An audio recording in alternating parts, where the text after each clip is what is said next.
ولادت رسول اکرم صلی اللہ علیہ وآلہ وسلم اور بچپن ایپیسوڈ 2 سن 570 عیسوی عام الفیل، وہی سال جب خانہ کعبہ پر ابرہہ نے حملہ کیا اور رب نے ابابیلوں کے ذریعے اپنے گھر کو محفوظ فرمایا۔ اسی سال 17 ربیع الاول کی رات وہ گھڑی آن پہنچی جس کا انتظار ملائکہ، انبیاء اور اولیاء سب کر رہے تھے۔ حضرت آمنہ سلام اللہ علیہا کو ایک نور نظر آیا جو شام اور کسرا کے محلات کو روشن کر رہا تھا۔ اسی رات دنیا میں غیر معمولی واقعات رونما ہوئے۔ آتش کدہ فارس بجھ گیا، ایوان کسرا کے 14 کنگرے گر گئے، ساوا کی جھیل خشک ہو گئی، آسمان کے ستارے جھل ملانے لگے۔ امام صادق علیہ السلام نے فرمایا، جب نبی اکرم صلی اللہ علیہ وآلہ وسلم کی ولادت ہوئی تو ایوان کسرا لرز گیا اور 14 کنگرے گر گئے، فارس کی آگ بجھ گئی اور ستارے پہلے سے زیادہ چمکنے لگے۔ رسول اکرم صلی اللہ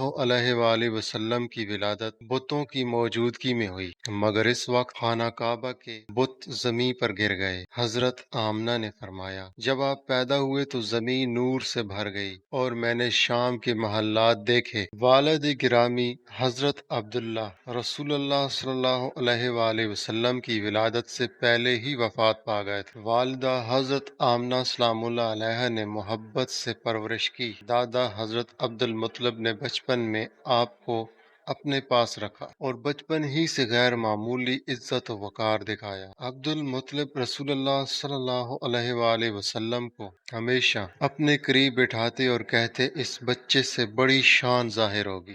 مکہ کے رواج کے مطابق رسول اللہ صلی اللہ علیہ وآلہ وسلم کو دودھ پلانے کے لیے دیہات میں بھیجا گیا۔ حلیمہ سعدیہ نے جیسے ہی نبی صلی اللہ علیہ وآلہ وسلم کو اپنی آغوش میں لیا، ان کا گھر برکتوں سے بھر گیا۔ خشک درخت ہرے ہو گئے، بکریاں زیادہ دودھ دینے لگی، ان کے قافلے کی سواری سب سے تیز چلنے لگی۔ حلیمہ سعدیہ رضی اللہ تعالی عنہا کہتی ہیں، جب سے میں نے محمد صلی اللہ علیہ وآلہ وسلم کو اپنی گود میں لیا، ہر طرف سے برکت برسنے لگی ہے۔ ابتدائی معجزات، آپ کبھی دوسروں کے بچوں کو ایذا نہ دیتے، ہمیشہ تنہائی میں غور و فکر کرتے، کبھی بتوں کو ہاتھ نہ لگاتے، بچپن ہی سے سب آپ کو آمین اور صادق کہہ کر پکار۔ عبد المطلب کی وفات کے بعد آپ کی کفالت چچا ابو طالب کے سپرد ہوئی۔ ابو طالب علیہ السلام نے اپنی جان سے بھی زیادہ نبی صلی اللہ علیہ وآلہ وسلم کی